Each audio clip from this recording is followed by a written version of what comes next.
시청자 비평 플러스에서 YTN을 들여다봅니다. 예년보다 이른 폭염 현상으로 피해가 크게 늘고 있습니다. 세계 곳곳에서도 극단적인 기상이변이 나타나고 있는데요. 관련 내용을 전한 YTN 보도, 오늘 뉴스 리뷰 Y에서 살펴봅니다. 화면 너머의 목소리까지 듣고 답해드립니다. 시청자 톡톡 Y로 도착한 의견들 함께 들어보시죠.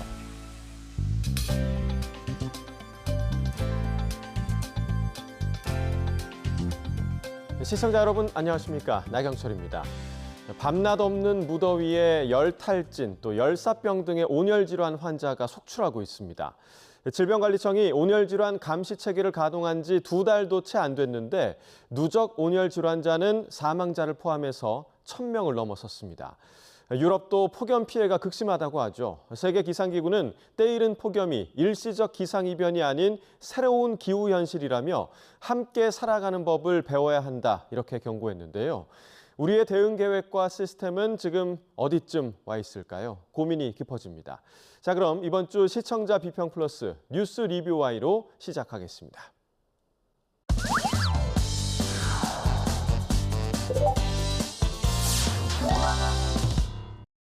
전국 곳곳에서 30도를 훌쩍 넘는 무더위가 이어지고 있습니다. 우리나라뿐 아니라 유럽과 북미, 또 러시아까지 지구촌은 폭염에 시달리고 있는데요. 이로 인한 사회 전반의 피해도 상당한 수준입니다. 기후위기로 인식하고 또 공동 대응하는 노력이 필요한데요. 이와 관련한 언론 보도의 바람직한 방향, 오늘 뉴스 리뷰 Y에서 살펴보겠습니다. 자, 함께 이야기 나눠주실 두 분을 모셨습니다. 먼저 반유미 시청자 평가원입니다. 최재민 해설위원입니다. 자, 먼저 우리나라 폭염을 다룬 보도부터 좀 살펴보겠습니다. 이른 장마가 끝났고요. 덥고 습한 공기 유입에 폭염과 열대야가 지금 기승인 요즘이거든요. 네, 맞습니다. 요즘처럼 폭우와 폭염이 기승을 부리고 있고 또 이게 극단적인 형태로 나타나면서 날씨 정보는 단순한 참고 사항을 넘어서 재난 정보로 인식할 필요가 있겠습니다. 이에 따라서 기상 용어는 물론이고 기후변화의 원인과 그 영향을 이해하는 시청자의 기상 문해력 또한 요구되고 있는데요. 이를 높이기 위해서 언론의 공공교육적 역할도 더욱 중요해지고 있습니다. 이러한 관점에서 YTN 기상보도를 살펴봤는데 과학기상부 기자의 해설형 보도가 가장 먼저 눈에 띄었습니다. 폭염이나 장마와 같은 주요 기상 현상의 원인과 배경을 상세히 짚어주었는데요. 장맛비 대신 폭염의 기세가 연일 거세지고 있습니다. 밤낮 없는 찜통더위에 폭염특보는 연일 확대됐고 경보로 격상되는 지역도 늘었습니다. 고온다습한 북태평양 고기압이 우리나라를 덮으면서 당분간 전국 대부분 지역의 최고 체감 온도가 33도를 넘겠고 북태평양 고기압이 세력을 확장해 우리나라를 덮으면서 장맛비를 뿌리는 정체전선이 북쪽으로 밀려 올라갔기 때문입니다. 일본 기상청은 오키나와와 규슈 등 남부 지역에 대해 평년보다 20일 정도 빠르게 장마 종료를 공식 선언했습니다. 보도에서는 그래픽을 활용한 시각자료와 기상청 관계자 인터뷰를 통해 정보 전달력과 신뢰성을 높일 수 있었는데 특히 장마 종료 시점을 두고 우리나라와 일본을 비교해 기압계의 변동성이 큰 현재 우리 기상 상황을 시청자가 쉽게 이해할 수 있게 전했습니다. 기상현상의 과학적 배경을 설명하고 시청자의 이해를 돕는 해설을 포함함으로써 기상보도의 공공적 역할이 보도에 잘 반영된 것으로 평가할 수 있겠습니다. 다만 예년에 비해 기상분석 대담이나 기획보도를 찾아보기에는 어려웠습니다. 반복되고 있는 폭염 현상이 단순한 이상기후를 넘어 복합기후 양상과 기후변화의 구조적 결과로 이어지고 있다는 점에서 폭염을 둘러싼 인과구조를 짚는 심층 분석이 더욱 필요해 보였습니다. 네, 자, 과학기상부 기자의 해설형 보도로 그동안 기상보도의 공공적인 역할을 해냈지만 예년에 비해서는 분석대담이나 기획보도가 다소 아쉽다, 이런 분석을 전해주셨는데 자, 시청자 관심이 굉장히 좀 많은 부분이거든요. 이 부분에 대한 강화가 좀 필요하지 않을까요? 어떻게 보십니까? 네, 당연히 맞는 말씀이고요. 이달 초순 날씨는 기상 관측 사상 최고치를 이제 갈아치우기도 했었죠. 벌써 올해 온열 환자가 1,000명가량 발생을 해서 지난해보다 2배가량 지금 높은 수준이라고 합니다. 최근 날씨가 이슈인 만큼 왜 이런 상황이 이어지는지 심층 보도를 할 필요가 있다고 저도 이제 공감을 하는 부분이고요. 보도국에서도 며칠 사이 그 날씨를 이슈로 잡고 집중적으로 보도를 하고 있습니다. 시청자들이 꼭 알아야 될 것들은 그 실시간 속보 체제를 강화하고 있고요. 또한 기온 상승과 같은 추상적인 그 숫자만 보도하기보다는 이런 변화가 실제 삶에 어떤 영향을 미치는지 그리고 구체적인 사례가 있으면 함께 전달할 예정입니다. 이런 상황은 당분간 이어질 것으로 보이니까 지켜봐 주시면 될 것 같습니다. 예. 폭염이 점점 좀 일상화되고 우리의 건강까지 위협하는 가운데 언론은 폭염특보 발령 상황을 잇따라 보도를 하고 있죠.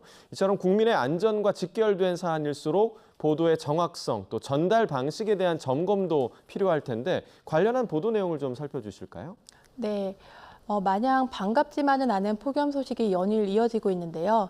YTN은 폭염주의보 발령 상황을 중심으로 관련한 보도를 이어가며 시청자가 주의를 기울이겠습니다. 먼저 지난달 27일 남부지방에 올여름 첫 폭염주의보가 발령되었다는 내용을 전한 보도가 있었습니다. 더운 찜통더위가 예상되면서 오늘 오전 폭염특보 지역이 더 확대 강화했습니다. 폭염경보도 광주와 울산 등 남부 대부분 지역과 제주도로 확대 발령됐습니다. 일 최고 체감온도가 33도 이상 크게 오르는 곳이 많겠다며 온열 질환에 각별히 유의해달라고 당부했습니다. 다만 보도 제목과 내용에 등장하는 폭염주의보, 폭염경보, 폭염특보라는 용어가 혼용되면서 정확한 구분이 부족했던 점은 아쉬움으로 남았습니다. 폭염특보가 주의보와 경보를 포괄하는 개념임을 명확히 하고 각 단계별 발령 기준과 그에 따른 대응 방안을 함께 제시했다면 시청자가 위험 수준을 보다 정확하게 이해하고 필요한 주의를 기울이는 데도 도움이 됐을 것 같습니다. 다른 기상 보도에서도 다양한 전문 용어나 복잡한 수치가 등장해 시청자가 직관적으로 이해하기 어려운 경우가 종종 있었는데요. 시청자 눈높이에 맞춘 그래픽이나 해설을 보완한다면 정보 전달 효과를 더욱 높일 수 있을 것입니다. 네, 자 말씀해 주신 그 용어와 관련해서는 확실히 조금 시청자들이 쉽게 느낄 수 있도록 전달하려는 노력이 좀 필요할 것 같고 자 이럴 때일수록 국민 건강을 지키기 위한 국가 차원의 선제적 대응이 중요할 텐데 이러한 조치를 전한 YTN 보도가 있었는지도 또 살펴봐 주시죠. 이어진 보도에서는 고용노동부가 폭염 속 고위험 사업장을 대상으로 5대 기본 수칙 준수 여부를 지도, 감독하겠다는 계획을 전했습니다. 폭염 고위험 사업장을 상대로 폭염 안전을 위한 5대 기본 수칙 준수 여부를 지도 감독합니다. 5대 기본 수칙은 물 제공과 그늘막 설치, 휴게시설 제공과 작업 시간대 조정 등으로 고용노동부는 현장 점검을 통해 미흡한 부분은 개선 조치할 예정입니다.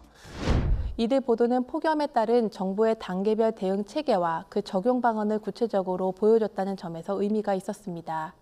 다만 정책이 여전히 권고 수준에 머물러 있고 현장 인프라가 충분하지 않은 상황에서는 그 실효성에 대한 지적도 있는 만큼 후속 보도를 통해 제도 적용 실태를 점검하고 정책의 실효성을 검증하는 언론의 감시자 역할을 이어가 주시길 바랍니다. 폭염이 반복되고 있고요. 또 그 속에서 위험에 노출되는 국민도 늘고 있는 상황입니다. 이러한 피해에 정부의 대응만큼이나 언론의 역할도 상당히 중요해지는 상황인데 이런 상황에서 저희 YTN이 해야 할 언론 본연의 역할은 무엇일지 어떤 의견이 좀 있으신가요? 네, 우선 그 정확하고 신속한 정보 제공입니다. 앞서서도 이제 말씀을 드렸지만은 YTN은 기상 상황을 실시간으로 이제 전달을 하고 있고요. 요즘에는 폭염특보 발령과 단계별 기상 상황을 실시간으로 전달해서 국민이 그 위험 수준을 인지하고 대비할 수 있도록 하고 있습니다. 다음으로는 그 예방과 행동 대응 요령을 알려주는 것도 중요한데요. 더욱이 혼자 사는 그 노인분들과 야외 근로자, 만성 질환자 같이 폭염에 취약한 계층에 대한 특별한 주의와 보호 방안을 강조하고 관련 기관의 지원 서비스를 안내하는 것도 필요합니다. 폭염이라는 재난 상황에서 단순히 정보를 전달하는 역할을 넘어서 국민의 안전을 지키는 그 역할도 해야 하고요.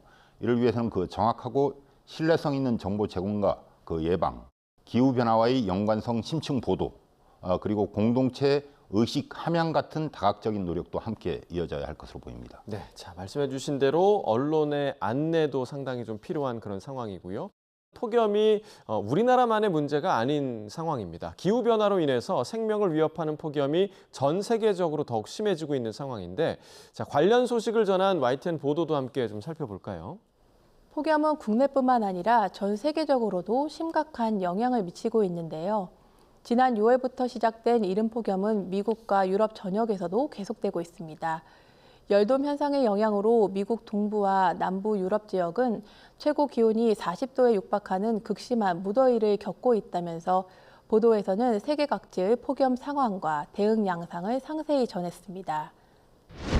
미국에서는 열흘 전부터 때이른 열돔 현상으로 인한 폭염 경보가 중서부에서 동부 연안에 이르는 지역까지 광범위하게 발령돼 1억 6천만 명이 영향을 받았습니다. 스페인과 이탈리아 등 남유럽 각국은 최고 기온 섭씨 46도까지 치솟는 살인적인 폭염을 앞두고 비상경계에 들어갔습니다. 살인적인 폭염이 기록된 지역별 최고 기온 수치와 각국이 시행 중인 폭염 대응 조치들을 소개했는데요.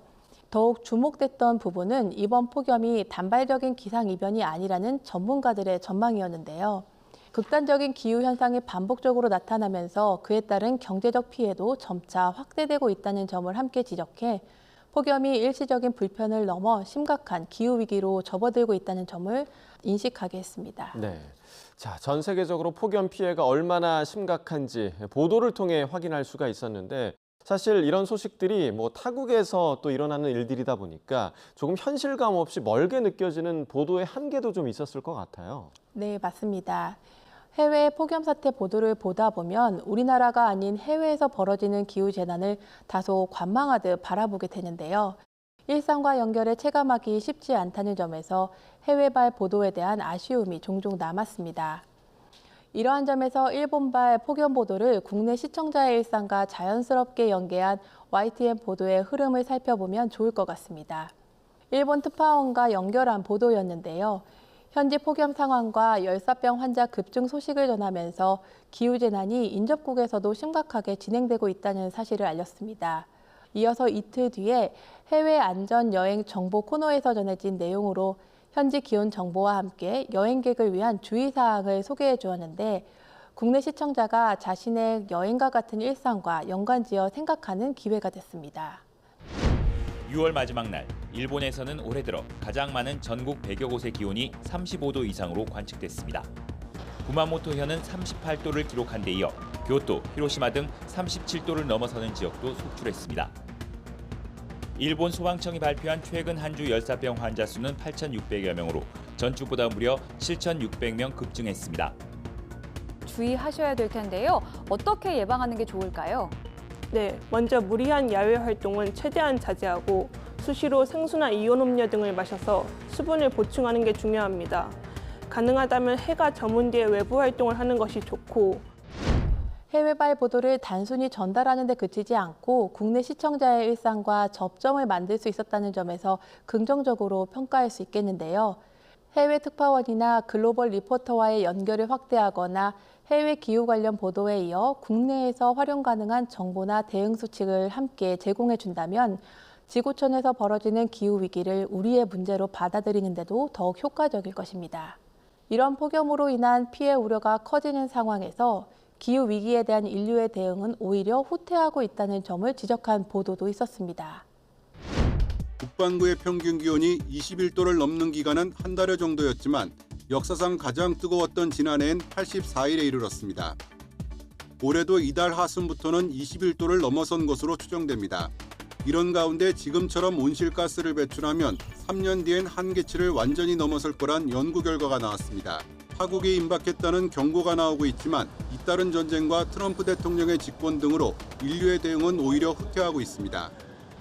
폭염이라는 재난이 단순히 자연현상이 아니라 인류의 선택과 정책적 노력이 부족하다는 그런 결과에서 비롯됐다는 점을 환기하면서 기후 대응의 시급성과 국제사회가 감당해야 할 책임을 짚었다는 점에서 의미가 있었습니다. 네, 자, 말씀해 주신 것처럼 이 기후 대응이 선택이 아닌 필수라는 점, 그리고 국제사회 모두의 책임 있는 역할이 필요하다라는 부분까지 보도에서 현재 다뤄지고 있는데, 자, 여기에 대안까지 제시할 수 있는 언론 보도로 나아간다면 더욱 유용하지 않을까 이런 생각도 좀 드는데요. 네.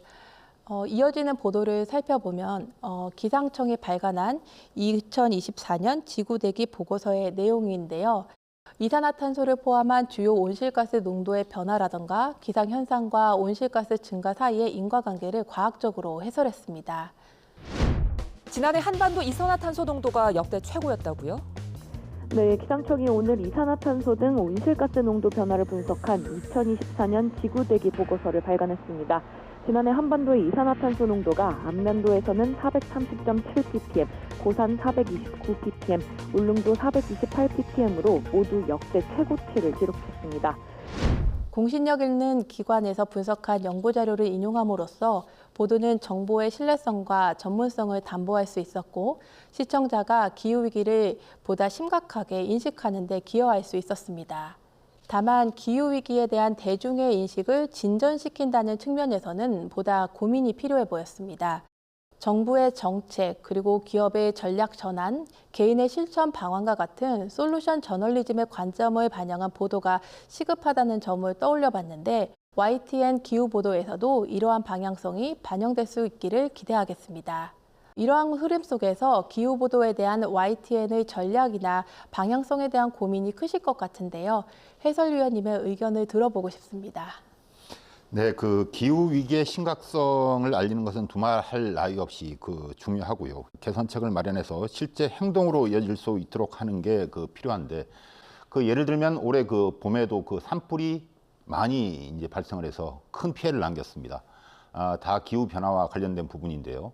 당시 YTN은 산불 발생 속보는 물론이고 주민 피해를 최소화하기 위해서 보도를 했고요. 더불어서 왜 산불이 발생했는지, 산불을 억제할 수 있는 해결책은 무엇인지, 또한 산불이 발생했을 때 어떻게 하면 빨리 진화할 수 있는지까지 속보는 물론 심층 보도를 했습니다. 이제 본격적인 폭염이 2달가량 이어질 텐데 폭염과 관련된 속보는 물론 국민의 생명과 재산 피해를 최소화할 수 있도록 보도할 방침입니다. 장기적으로는 기후변화와 관련된 문제에도 관심을 가지고 계속 취재할 예정인데요. 예를 들어서 탄소 배출량 증가 문제점을 지적을 하면서 동시에 어떻게 하면 이를 줄일 수 있을지, 그리고 정책이나 혁신적인 기술과 노력도 함께 보도를 할 예정이고요. 기후변화는 우리 인류가 계속 고민해야 할 숙제인데 단기적인 성과보다는 장기적으로 지속 가능한 해결책에 초점을 맞추는 것도 중요하다고 생각을 합니다. 네. 자, 국내뿐 아니라 세계 곳곳에서 폭염 피해가 이어지고 있는 상황이죠. 기후위기의 심각성을 알리는 것에서 더 나아가서 대안 중심 솔루션 저널리즘으로의 확장까지 기대를 해보도록 하겠습니다.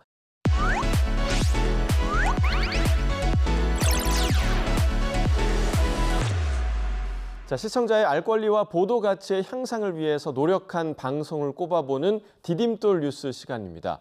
자, 평가원님, 이번 주에 주목할 만한 보도는 어떤 보도가 있었나요?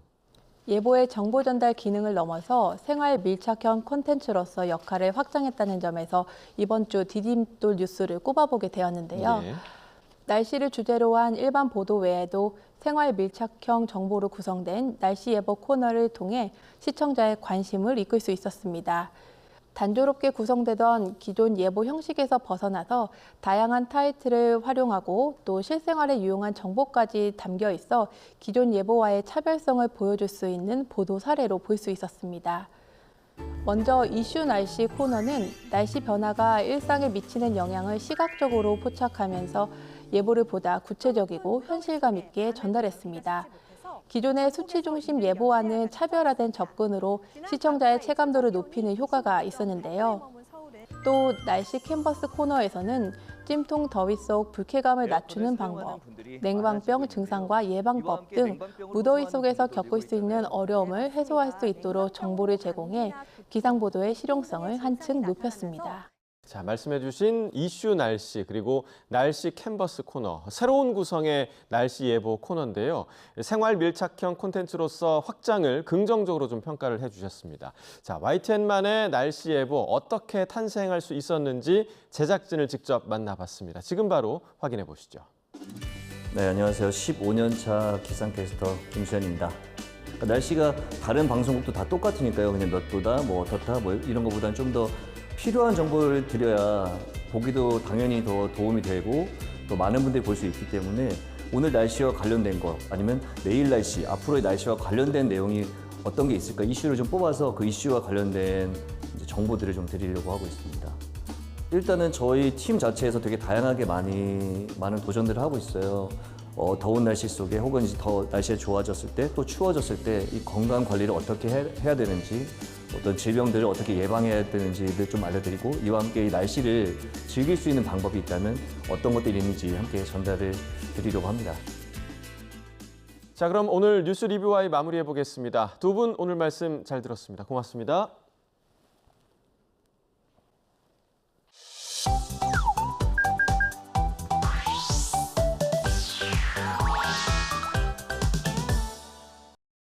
YTN을 향한 시청자 의견이라면 모두 귀 기울여 듣고 답하는 시청자 톡톡 Y 시간입니다. 자, 오늘 주목한 시청자 의견을 AI 앵커 Y고가 소개해드립니다. 지금 바로 만나보시죠. 안녕하세요. AI 앵커 Y고입니다. 오늘의 첫 번째 주제는 하수처리장 조사에 대한 시청자 의견을 들어봤습니다. 자세한 내용 지금 바로 보시죠.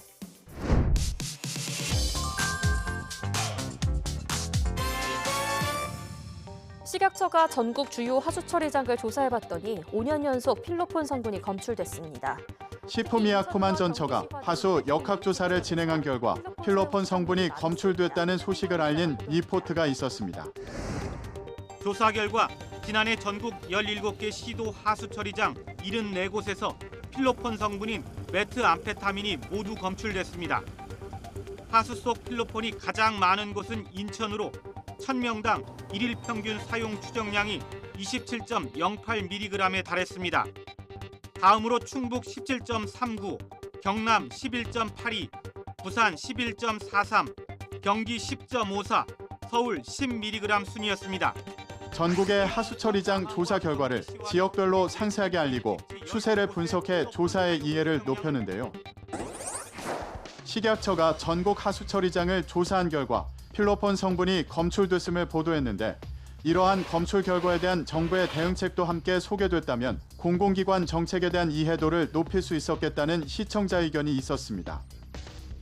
시청자 톡톡와이에서 하수처리장 마약류 검출에 대한 정부 대응을 알아봤습니다.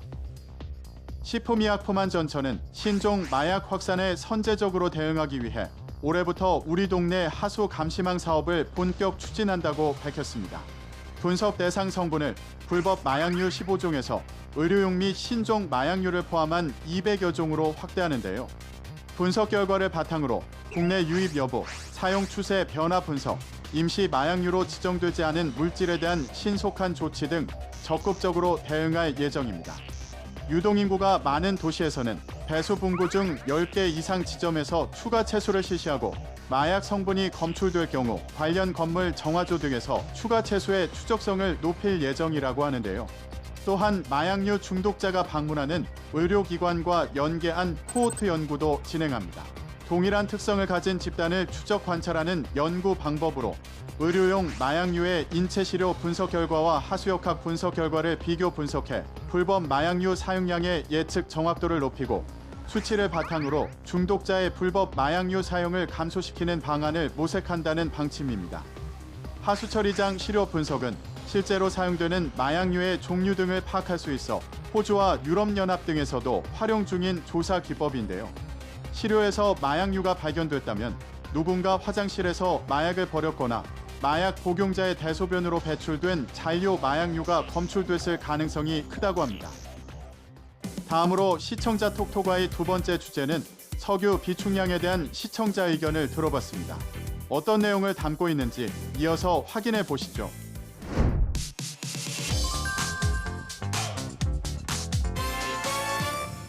고조되는 중동 전운에 우리 산업계도 바짝 긴장하고 있습니다. 이란과 이스라엘 충동에 수입 원유에 대한 불안감이 커지면서 국내 석유 비축량에 대해 알린 보도가 있었습니다. 한국무역협회는 유가가 10% 오를 경우 제조업 0.67% 등 기업 비용이 평균 0.38% 증가할 것으로 추산했습니다. 정유업계는 정유업계대로 초비상, S-오일이 진행 중이던 신규 채용까지 중단할 정도로 정유업계는 어려움이 큰 상태인데 유가 상승은 오히려 장기적 악재로 작용할 가능성이 높습니다. 이란과 이스라엘의 충돌이 우리나라에 어떤 영향을 미치는지와 우리나라 정유업계 상황을 함께 전했는데요. 이란과 이스라엘의 충돌로 국내 산업계가 긴장하고 있는 상황을 전했는데 관련해 우리나라가 비축하고 있는 석유의 방출 조건 등의 내용을 덧붙여줬으면 좋겠다는 시청자 의견이 있었습니다. 시청자 톡톡아에서 우리나라 비축 석유에 대한 내용을 정리해봤습니다. 한국석유공사가 중동 전쟁에 따른 석유 수급 위기에 대비해 정부 비축유 긴급 방출 태세를 점검하는 등 대응에 나섰습니다. 지난 6월 23일 석유 위기 대응 긴급 점검 회의를 열고 호르무즈 해협 봉쇄 가능성 등 중동 정세 악화에 따른 석유 수급 위기 대응 체계를 점검했는데요. 우리나라는 정부 및 민간 부문을 합해 국제에너지기구 권고 기준인 91분을 상회하는 총 206.91분의 비축유를 보유하고 있습니다.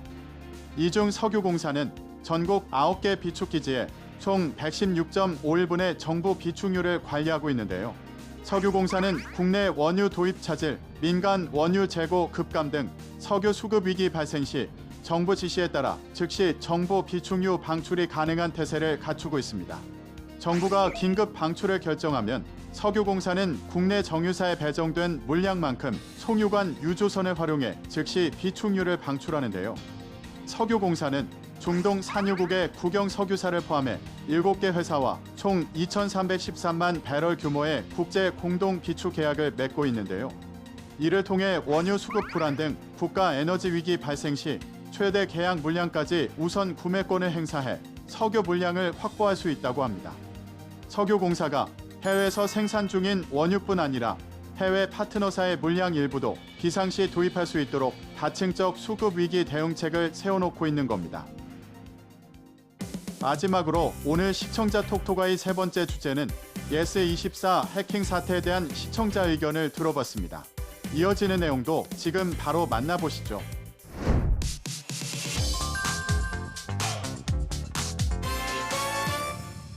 예스24가 해킹 먹통 사태 일주일 만에 예스24가 해킹 사태 이후 뒤늦게 보상안을 발표하고 사과했다는 소식을 전한 리포트가 있었습니다. 예스24는 사고 발생 일주일 만에 구체적인 보상안을 내놨습니다. 예매했다가 공연을 못 본 경우 티켓 금액 120%를 돌려주고 전자책 구독 서비스 회원들은 이용 기간을 30일 연장해줄 계획입니다. 또 도서나 음반 등 출고 지연 피해를 입은 고객에겐 포인트 2,000점을 적립해준다는 내용 등이 보상안에 담겼습니다. 예스24가 발표한 보상안의 구체적인 내용을 전해 어떤 정보가 담겼는지 알 수 있게 한 보도였는데요. 예스24가 해킹 사태 이후 일주일 만에 사과문과 보상안을 발표했다고 전했는데 다른 기업의 해킹 사례나 해외 사례 등을 다뤘다면 더욱 풍부한 정보를 제공했겠다는 시청자 의견이 있었습니다. 자세한 내용을 보충하기 위해 시청자 톡톡아이에서 다른 기업의 해킹 사례를 살펴봤습니다. SK텔레콤과 예스24에서 연이은 대규모 해킹 사고가 발생하며 소비자들의 불안감은 커지고 신뢰감이 하락하고 있는 상황인데요. 이 두 기업 외에도 최근 여러 분야에서 개인정보가 유출되는 사태가 발생했다고 합니다. 개인정보 유출이 명시된 기업으로는 명품 브랜드 디올, 스포츠 브랜드 아디다스, 그리고 테무가 언급되고 있는데요. 지난 5월 아디다스는 최근 고객 관련 일부 데이터가 제3자에게 유출됐다는 사실을 알게 됐다며 해당 개인정보 데이터는 2024년도는 그 이전에 아디다스 고객센터를 통해 문의한 고객들의 정보라고 설명했습니다. 국내 업계를 위협하고 있는 중국의 이커머스 대표 주자 테무 또한 국내 이용 고객들의 정보를 유출한 정황이 포착됐습니다. 이에 개인정보위원회는 지난 5월 테무 운영사의 과징금 13억 6,900만 원과 과태료 1,760만 원을 부과하고 시정 명령 및 개선 권고를 의결했는데요. 또한 크리스찬 디올 꾸띠르 코리아는 자사 홈페이지를 통해 개인정보 유출 사실을 알렸습니다. 해외에서는 2022년 9월 호주 2위 통신사 옵터스가 사이버 공격을 받아 1,000만 명의 개인정보가 유출된 일이 있었는데요. 이 당시 정부 과징금과 집단 소송비 등 피해 대응 비용은 9,200만 달러, 한화 1,270억 원에 달했습니다. 하지만 해외에서는 사이버 보험이 자리를 잡아 당시 회사는 사이버 보험을 통해 7천만 달러, 한화 966억 원을 충당했다고 합니다. YTN 방송의 부족한 부분을 채우는 시청자 톡톡아이 시간. 다음 주도 다양한 시청자 의견과 함께 돌아오겠습니다.